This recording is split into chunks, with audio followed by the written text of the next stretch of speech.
Gail here. A while ago I showed how to make paper with cocoon strippings. I thought I'd show you how you could make slips with them. Slips were something that Elizabethan slips were little bits and pieces that were added into your work, and you could pop them in and stitch them in so that they, were just sort of little extras, I suppose. And the easiest way to make them is to take something like some of my bits and pieces.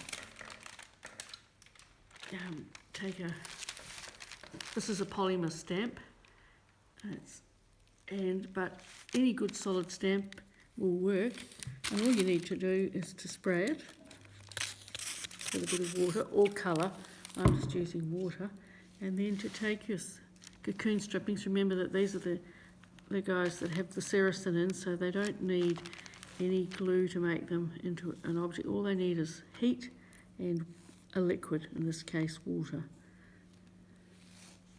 I'll just put my things on the top, spray them a little bit again. The piece of baking paper over the top, and with your trusty iron.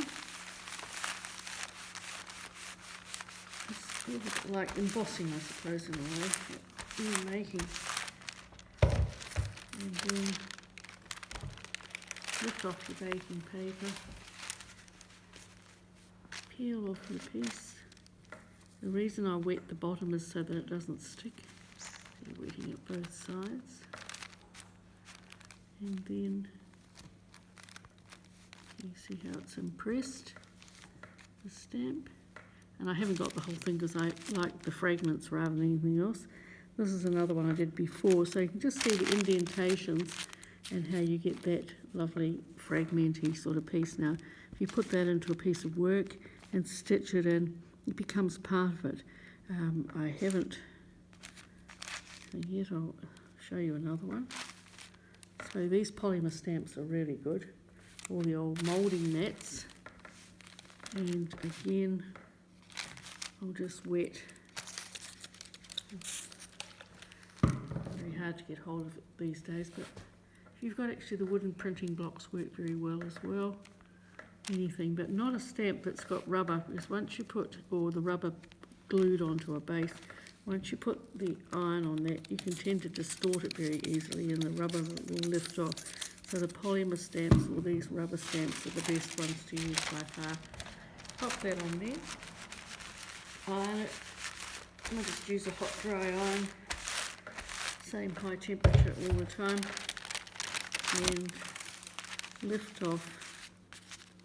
Doesn't look like anything. And when it's dried, it'll look a bit like that.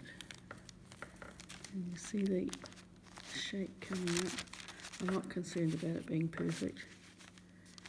And once it's dried, you can then colour it. And once the thing I said before, don't use acrylic paints. Use something like a spray. You can see how the shape comes up at that point. And just so you can see another one, I'll leave that there. This is a leaf, and here's one that I've sprayed. It hasn't come out so well, but so you can take all or part of whatever you're doing. You don't have to do the whole lot. Bits get caught to my fingers, and we'll just lay that down fairly roughly. Now you could spread it all out, tease it out properly, but I'm working on a little bit of time span, and just to give you the idea, put that down again. It could be easier.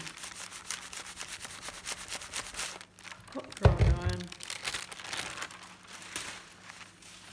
baking paper, and well, you can't necessarily see it, so where you can, should be able to see the indentations of that leaf. So it's like embossing really, but it's making a piece, so it'll end up being, lovely and firm. You can see the fibres on the back, and once you've done that, you can colour it with colours, or I've also used rubbed gilding wax over it, which is of course fabulous to bring up highlights. So I hope that's given you a few ideas for today if you're working with the cocoon strippings, and see you again next time.